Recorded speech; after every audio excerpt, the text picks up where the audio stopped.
Ha ha! All right, we're back. I don't even know what to say. It's been a while. It has been a while, but I don't even know what to say. I'm like completely at a loss for words. It's time to get back in the saddle. It's time to go back to business. I was on a bit of a burnout, but this is the Shatter the Script podcast. I'm your host, Jared May. This is where we debunk the mainstream media and give you authentic truth takes right here in an individual platform. And so that's kind of what the burnout was. As you know, during the off season, I can talk preseason, I can talk fantasy football, I can give you my hot take sleepers. That's not really what I wanted to be truly about. Going on here, it's just a matter of what you want to cover, how you want to cover it, and how does it tailor to a niche. And so I just had to take some time off to focus on some things like that. But I think overall analysis season 3 has gone pretty well. We've had some great interaction from you guys. I've had a great time. It was fun getting the boys back together. It's fun doing the guest interviews. But now we've made it through the off season. Preseason has arrived. Fantasy football has arrived. New mainstream media takes to debunk have come up, and we'll get into a little bit of that in this episode. But in terms of everything we're covering in this specific episode and next week and the following week, essentially, these next 3 episodes, this is obviously between preseason games 2 and 3. Now, there's only 3 preseason games now, so we're about to get, at the beginning of September, right into Dallas Cowboys versus the Philadelphia Eagles for week 1, Thursday Night Football on NBC. Super excited for that. Just in terms of football is back. Not necessarily excited to watch the Dallas Cowboys rip my throat out again. But this episode will be kind of like, here's what I've seen in the preseason. I've watched a few games. I've been posting a lot on X. If you're not following me on X, I highly advise you do so. I am constantly posting on there. I have not disappeared. Instagram can SMD, but in terms of TikTok and Twitter, like a lot of those platforms, I'm constantly on. If you're looking to get an authentic take away from that ESPN mainstream media outlet. But, like I said, this is going to be that preseason analysis. Here's what I've seen leading up to the final preseason game, where you're just going to see a lot of kind of garbage, 3rd, 4th string roster, people that are trying to make the roster at the last minute, undrafted free agents trying to outshine rostered players, things like that. Still exciting. But next week, I do want to have at some point the Stats and Stars crew back in to discuss what we feel is going to happen for the first week of the NFL season. The Dallas Cowboys open it. The medical guy has done an outstanding job kind of keeping tabs of what's happening in the preseason. He has basically studied all the preseason games. So here's kind of like an outlay. Week 1, it's going to be me, preseason analysis. Week 2 is going to be college football prior to week 0. My preseason top 25 based off of Joe Klatt with Fox Sports, Josh Pate, now just new with On 3 Sports, and coaches poll, AP poll, things like that. I generated my own list and have been doing my own research on it, and I want to present to you that list in a cool graphic. That way it's fun to kind of come along with the journey. So, and then week 3 had the Stats and Scars crew in, hopefully to discuss the week 1 matchup versus the Eagles. So that's kind of an outlet.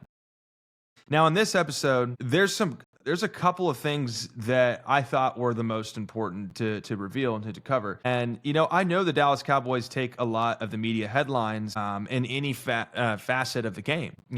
Like right now, we still got the Micah Parsons buzz. We've got the Joe Milton buzz. We got the Brian Schottenheimer buzz. We got, any type of trade rumor that comes up. It's all, the Dallas Cowboys should grab this guy. The Dallas Cowboys should do X, Y, and Z. The Dallas Cowboys should trade Jalen Tolbert. Who's going to be the wide receiver 3, 4, 5, 6, 7, 8, and 9? Things like that. We're constantly being buzzed, and Jerry Jones likes it that way. But I specifically chose Joe Milton as a topic to cover and to lead off this episode because he's kind of part of my agenda. A couple episodes back, I was one of the advocates for trading for Joe Milton. I called it ahead of time as well. I said the Cowboys need to go after this guy, throw a 4th or 5th round pick at him, and I would take him and his ceiling, his potential over any of the quarterbacks in the current draft class coming up in 2025. I'm talking in past tense, obviously.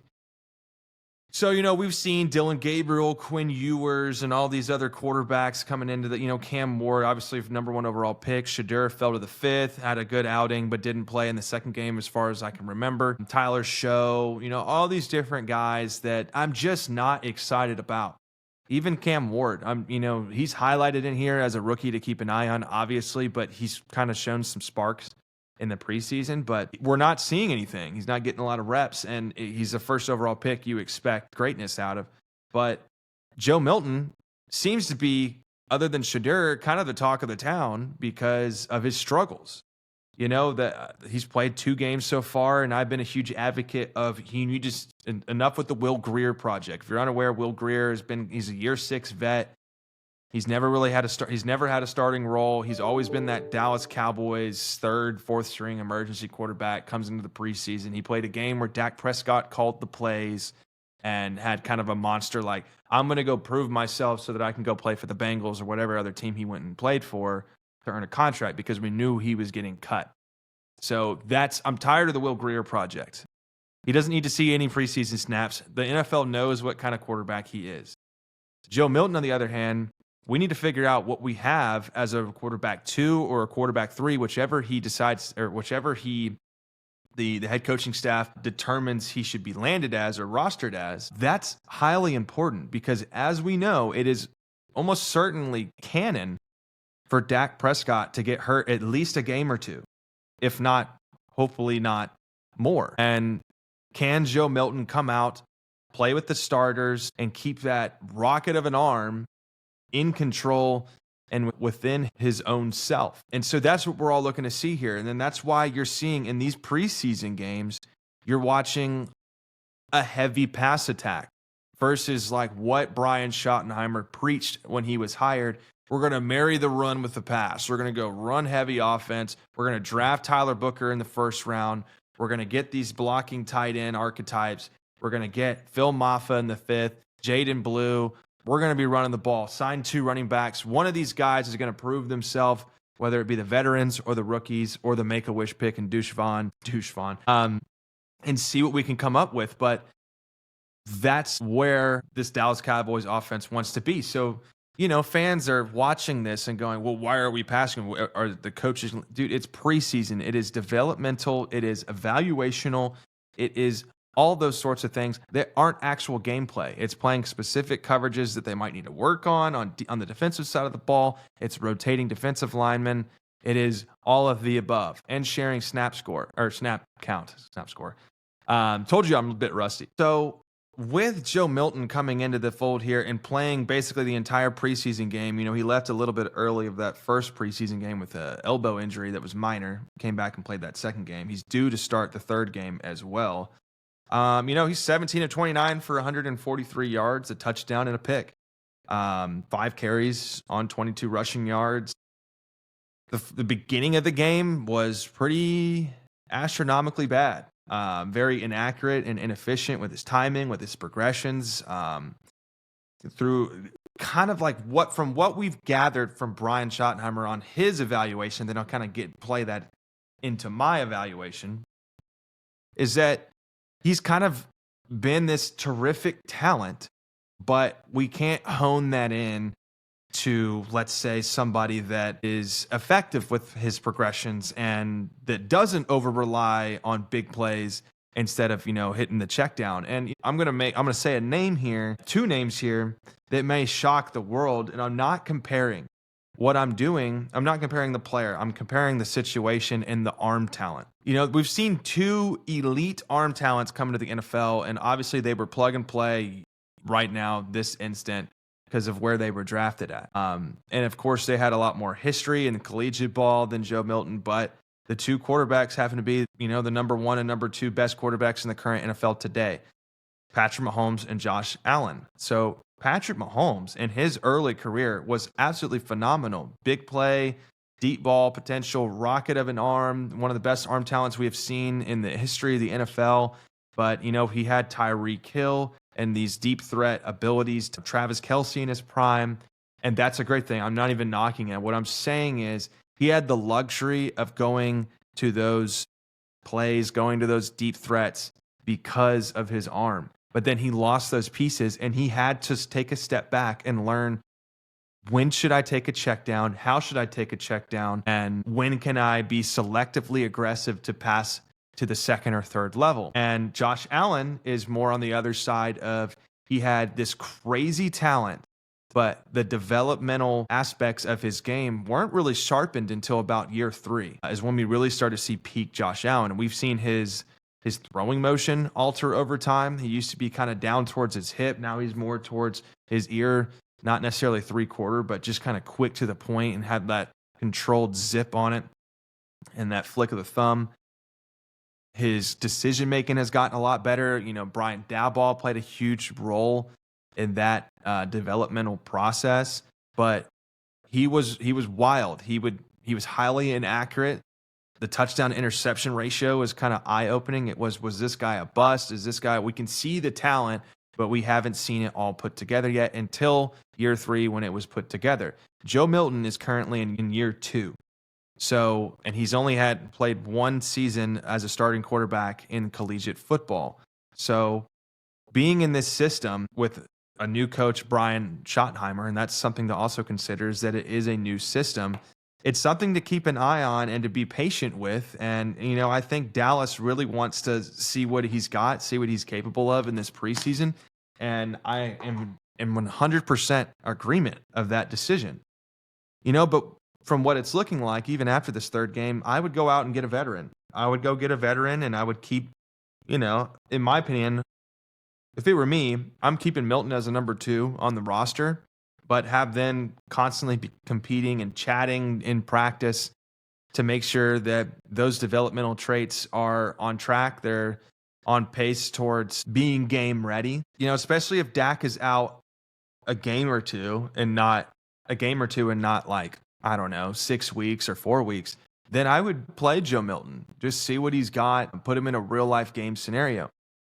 And honestly, my takeaway from what I've seen from Milton so far is, we've seen some big crossing routes that have been missed by Joe Milton big time. We've seen some fun 50-yard throws to Jonathan Mingo and Trayshawn Holden. Those cats that are running around trying to earn a roster spot. But in this new system, there has been plenty of inaccurate throws, but you can see the talent. You can see the freakish athletic plays.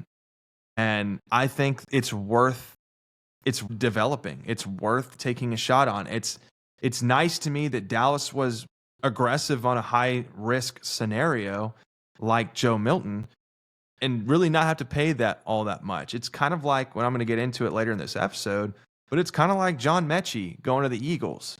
He battled leukemia and had basically a season-ending injury the year after that, but was a stud at Alabama.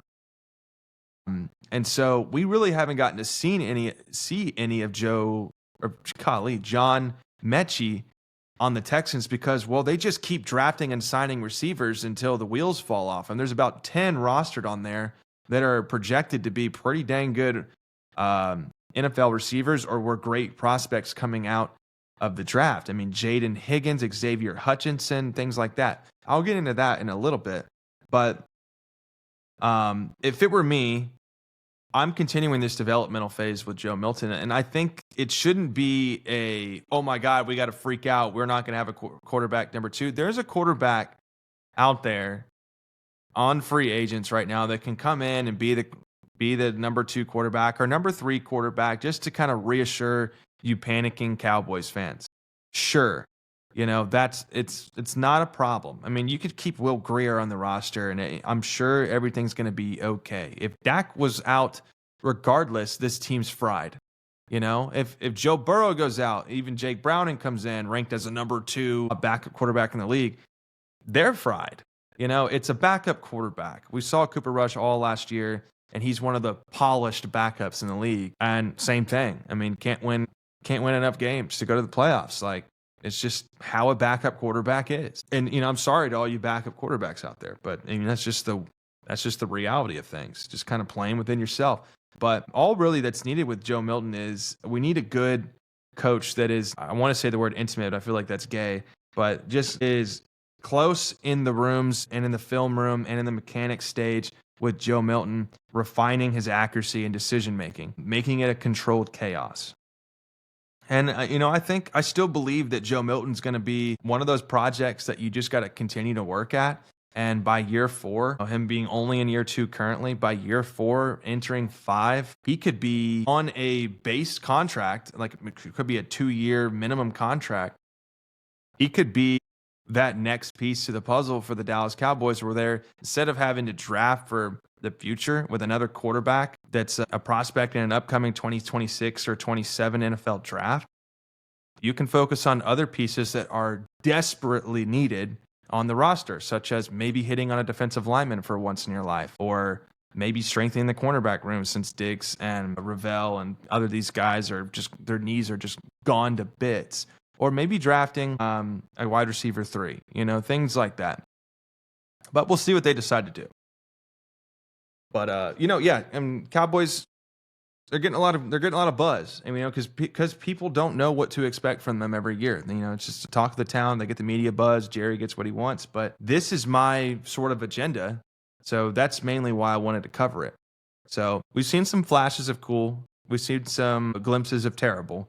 And we've seen some mediocrity from Joe Milton so far. And we'll see where the rest of this preseason takes him. We'll see where the season takes him. And I'm excited to see his path. And I pray he has a phenomenal career for the Dallas Cowboys and remains a Cowboy for a long time for the sake of my own take and for the sake of his own career, So now, here's where it gets kind of interesting with the standout rookies. It's really hard to just kind of say, well, yeah, this guy, and just move from planet to planet on what rookies are standing out during the NFL preseason and in the training camp. And, oh, my God, look at the size of his thighs, or he got in the gym this offseason. I don't really want to focus on things like that. For example, like, I'm not really going to talk about Ashton Genty and Amari and Hampton, and I think they're going to be fine running backs in the NFL. There is concern with Amari and Hampton on the Chargers, paired up with Najee. But the concern with me is, Rashawn Slater is out for the season, essentially with a banged up injury, and I believe it was his knee.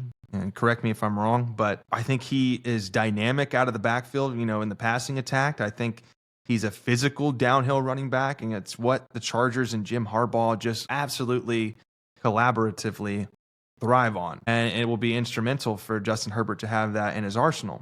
Ashton Genty behind that Raiders offensive line, not sure how much room he's going to have to wiggle.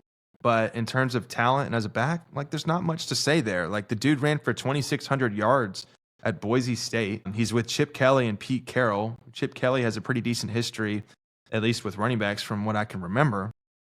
And Pete Carroll was kind of a game management type run first offensive coach. So I think Ashton Genty is going to get plenty of touches. And sure, if you want to draft him in fantasy, then that's great. But I'm looking at the larger picture here and what the mainstream media doesn't really want to cover. And I'm looking at guys that encapsulate white boy summer. Let's get into that. New England Patriots receiver Chisholm. Let's look into here. Yes, Efton Chisholm, 5'10", 198 pounds, out of Eastern Washington. He had 6 catches for 71 yards and a touchdown at halftime with the New England Patriots. White boy out of Eastern Washington. Does that sound kind of familiar? Some Washington school, some, Northwest white boy that comes in as a slot receiver and is young, and it's like, man, he's just always open. Does that sound familiar to you guys? It's starting to click. That might be a guy to keep an eye on. This is a very, very young Patriots wide receiver room. We really haven't heard much from the 2 guys that we expected to hear from, and that is Jalen Polk and Kyle Williams. Kyle Williams, another guy from Washington State that played with John Mateer in college in that high velocity offensive scheme that they have that they're bringing to Oklahoma this year.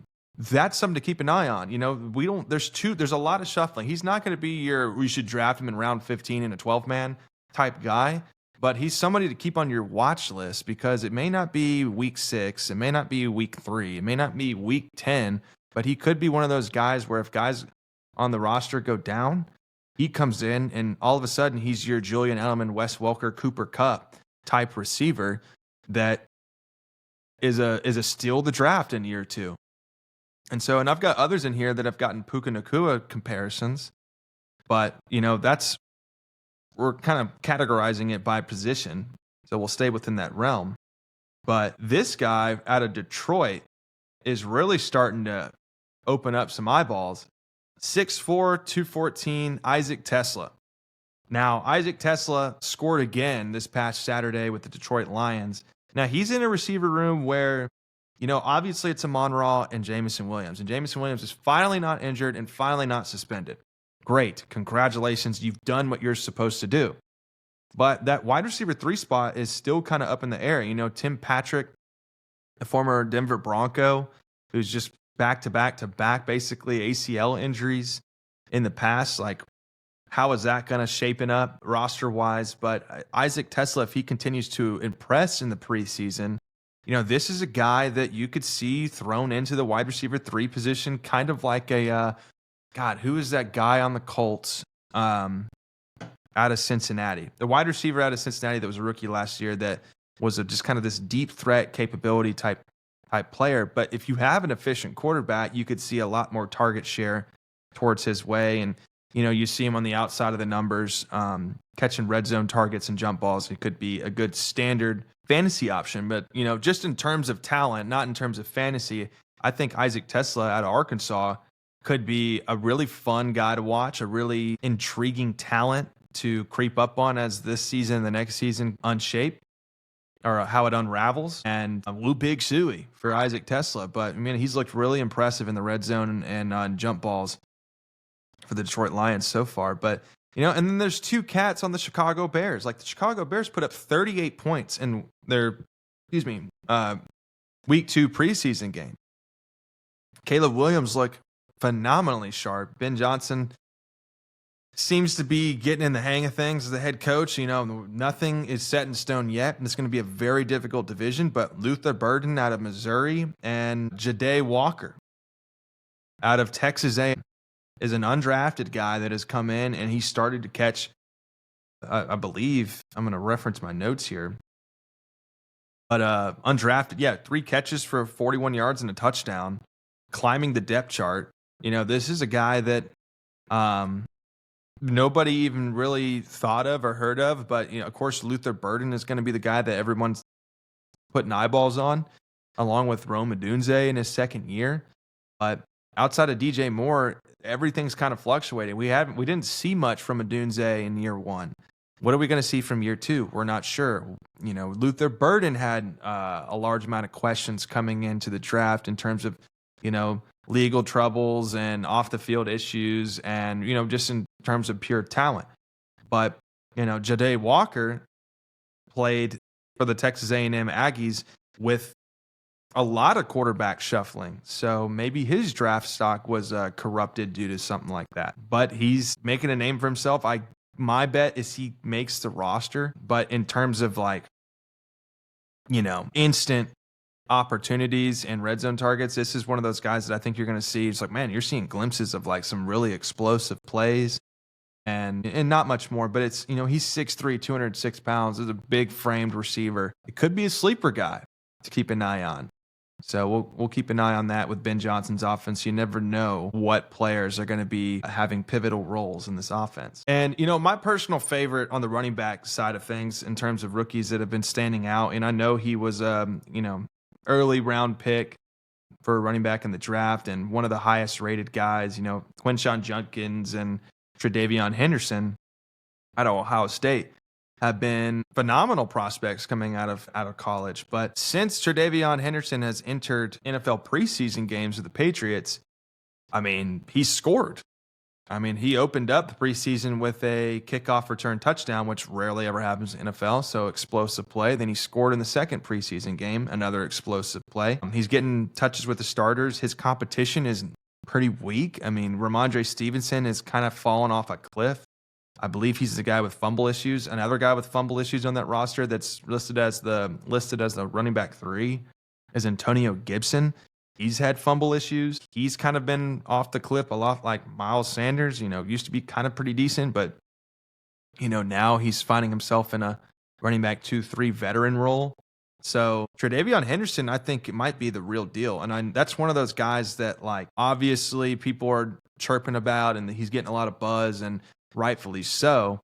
But I wanted to highlight him because, that might be somebody to keep an eye on in terms of a starting role off the jump within the first 3 weeks and seeing some good production. I mean, this is a very, very young offensive unit outside of Stephon Diggs and Hunter Henry for the New England Patriots. Another guy out of Tennessee that I really liked watching, rookie Dylan Sampson. This Cleveland running back room has a lot of question marks going into it. Hell, the Cleveland Browns in general have a lot of question marks going into it. There's of course, there's a chirpy debate on, is Dylan Gabriel taking shots at Shadur? No, he's not. Not everybody's against Shadur Sanders, believe it or not. Holy fuck. Like, it's a little bit too much. And if you want to debunk the mainstream media, the way to debunk them on that sort of topic is just shut the hell up and move on. But Dylan Gabriel out there has had some bright spots and had some low spots. Shadur had a fun outing the first week. Joe Flacco was just named the starting quarterback. Kenny Pickett still on the roster. Deshaun Watson still incapacitated and practically a vegetable at this point. Like, we don't know what the Browns are going to do in terms of quarterback. What it's going as I predicted, where Flacco's probably going to play 4 or 5 weeks, and then they'll start rolling in a rookie that is impressed in practice. But Dylan Sampson, same thing with the running back room. Jerome Ford, they lost Nick Chubb. Judkins might be facing legal suspension from the NFLPA and the NFL in general, just from a domestic abuse allegation that he's dealing with, which I think they came out that he's not going to get suspended. I don't really know exactly how that all is going to shake up, but Dylan Sampson has been getting reps to the starters. He's dynamic in the passing game and was pretty damn good at Tennessee under that SEC schedule. Those are some guys that I think are going to be pretty splendid to watch over the next 2 seasons, and somebody to put on your watch list if you are just a fan of watching these dudes up and coming that you never really could have thought of, or haven't really, you're too busy to be paying attention to the preseason. You want to know what you missed. And I think those are some guys that I specifically wanted to highlight.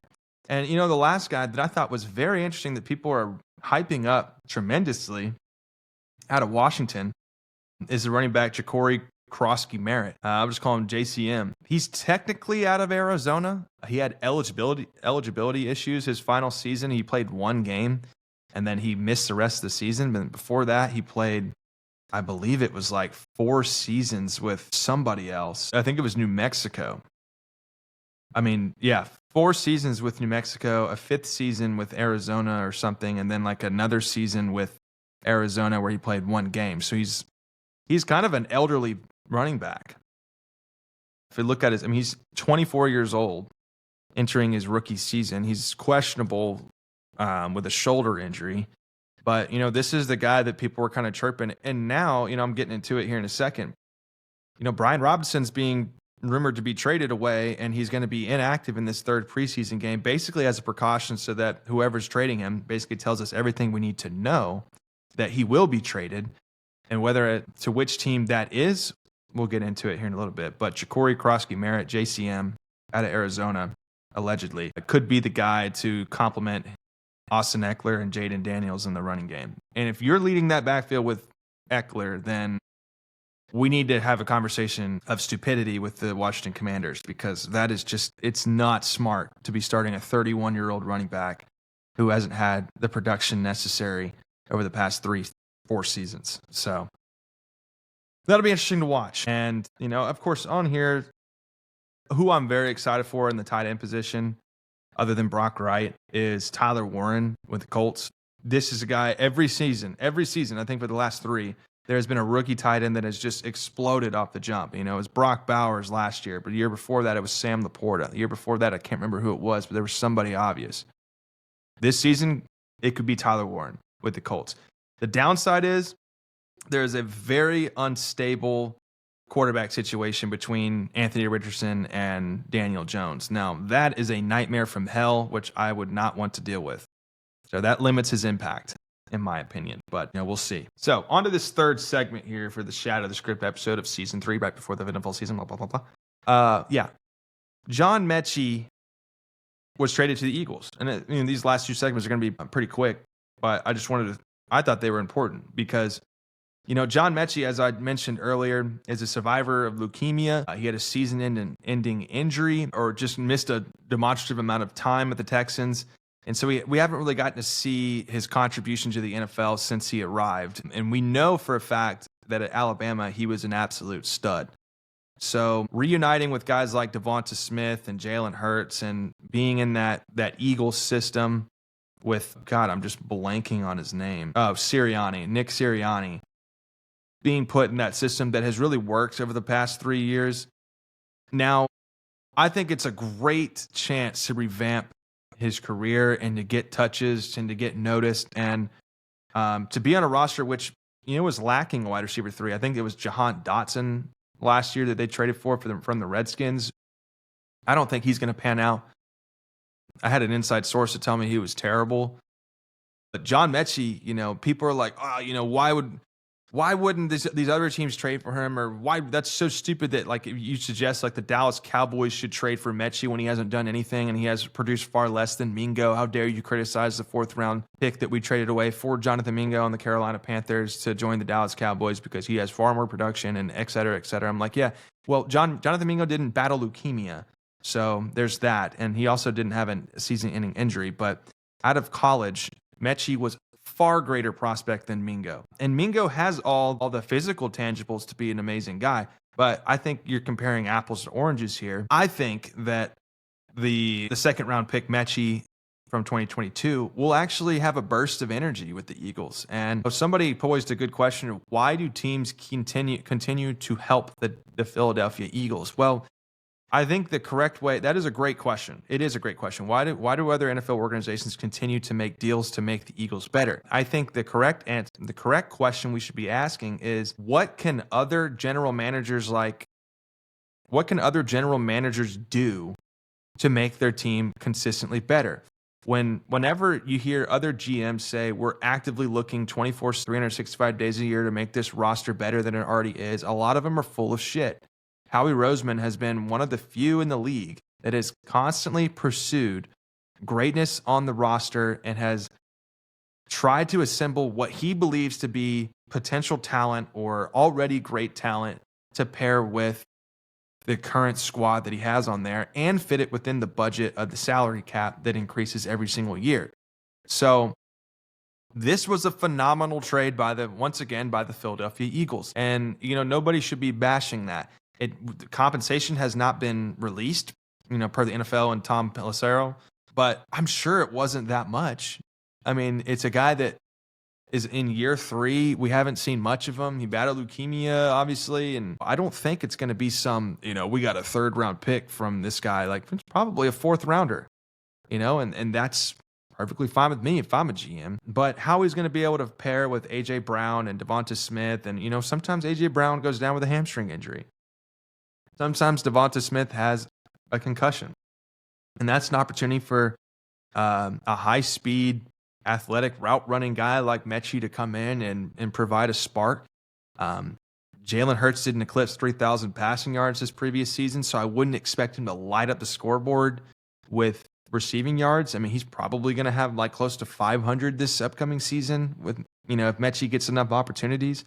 But a lot like other receivers in that wide receiver 3 role is whenever you get the opportunity to be in that area and space, to be the number 1 in a current formation or to be in the slot and be the intended receiver, so make those opportunities count. I mean, it's pretty cliche. Make the opportunities count and more opportunities will be rewarded to you. And the competitiveness of Metchi needs to match the opportunities given to him. And I'm hyped for him. I hope he does really well. Like I said, I enjoyed watching him in college. He was one of those guys that you really hoped did well in the NFL. You were highly excited for, a lot like a Jerry Jeudy. And we'll see what happens.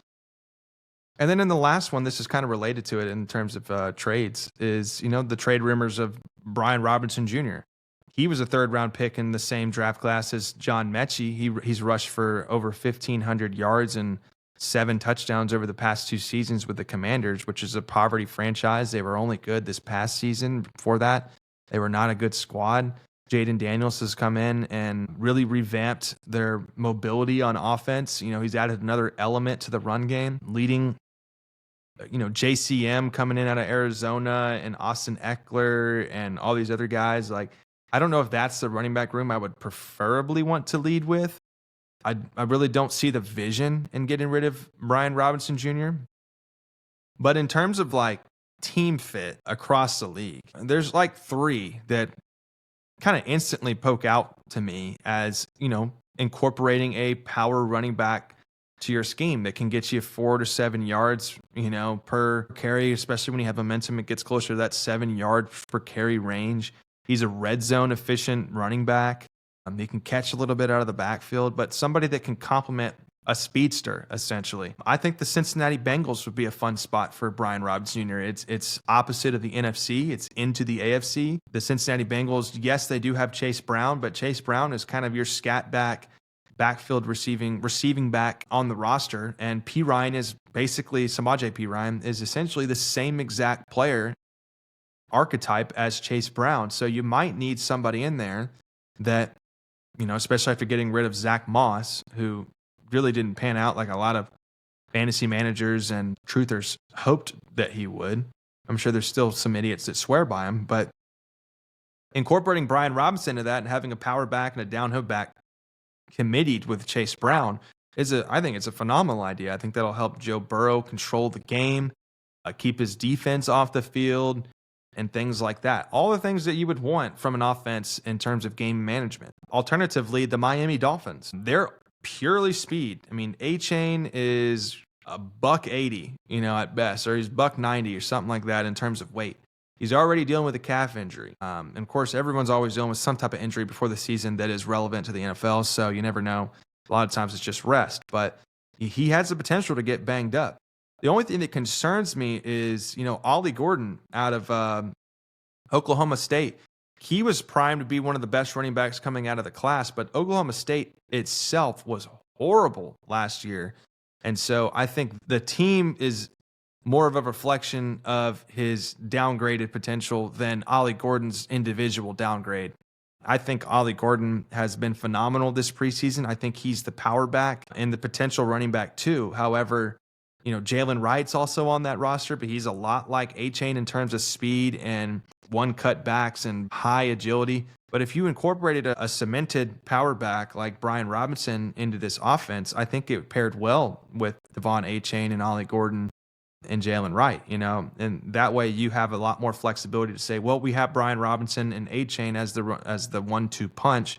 And if one of those guys goes down, then we got Ollie Gordon and Jalen Wright, which are literally replicas of a power back and a speedster back on the roster, and they're young.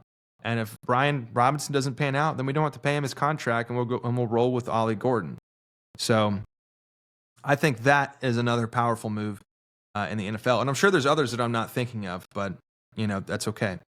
The third one is the Dallas Cowboys. I mean, I really do think that it's kind of obvious that the Cowboys are needing a cemented running back that doesn't have a history of tremendous injury other than, of course, Brian Robinson was shot in the calf. That's pretty big, but that was 3 seasons ago, and he's shown that he's okay and he's recovered. That's a non-football injury, so that's a little different. But Javonte Williams has been banged up most of his career. His production has not really raised any eyebrows throughout his career. He was supposed to be a lot like Amarian Hampton, literally came from the same exact school. Miles Sanders has fallen off the cliff. I mean, he has been a shadow for the past 3 seasons in Carolina, which, in Carolina, it's not like they have the best rostered running backs in the league. I mean, Jonathan Brooks has dealt with multiple ACL injuries. He's not even playing this year. You've got Chuba Hubbard, who his effectiveness on the ground and in the passing attack, I mean, it's not like it's up to par, but it's not above par. And then of course now you pair him with Rico Dowdle, so it's like, I mean, Miles Sanders has just kind of like the only time he's really ever been effective was behind that Eagles #1 offensive line in that scheme that they ran over there. So would you take Brian Robinson over both those backs is the question. And my answer would be immediately yes. I would take Brian Robinson clearly over Javonte Williams and Miles Sanders. And then, you look at the rest of the roster in terms of running back. You got Jaden Blue, rookie out of Texas, 5th or 6th round pick. And then Phil Maffa, or I think he was a 4th round pick. Yeah. And then Phil Maffa out of Clemson, power back, 230 pounds. He's kind of impressed in the preseason, but again, we don't know what he is. So where do you place him? He's kind of in that almost a subsidiary Ollie Gordon comparison to me, to where it's like, it'd be nice to have Brian Robinson Jr. and have Ollie Gordon develop, get faster, get stronger, and have NFL experience and be like a P squad guy and, cut ties with Javonte and Miles Sanders and have Brian Robinson, Javonte, or Jaden Blue and Phil Maffa as your 3 running backs, and maybe Miles Sanders or Javonte Williams makes the roster and is doing whatever they got to do. But I don't think personally that the Commanders would make an in-division trade or in-conference trade, if you will, with the Dallas Cowboys. Nor do I think the Dallas Cowboys would proactively go out and protect their own assets with a trade like Brian Robinson. So, all those things come into play at the end of the day, and I think more than likely the Bengals and Dolphins are great picks. If I had to pair a trade package for the Dallas Cowboys, I would send off Jalen Tolbert and a 3rd-round pick for Brian Robinson. Just call it a day. And maybe they give you a compensatory 6th or 7th-round pick for next year. Call it a day. And if you don't want to extend, like the other teams I mentioned, if you don't want to extend Brian Robinson after year 3 or headed into year 4, then that's fine. You don't have to do that. You can go play somewhere else. But he's a good filler for seeing what you have with the rookies and seeing what the landscape is like in 2026 with the running backs. So, but yeah, I think that that's going to end up being an interesting topic going into the 2025 NFL season. Like I said, this was kind of what I've seen from the preseason, what I've analyzed.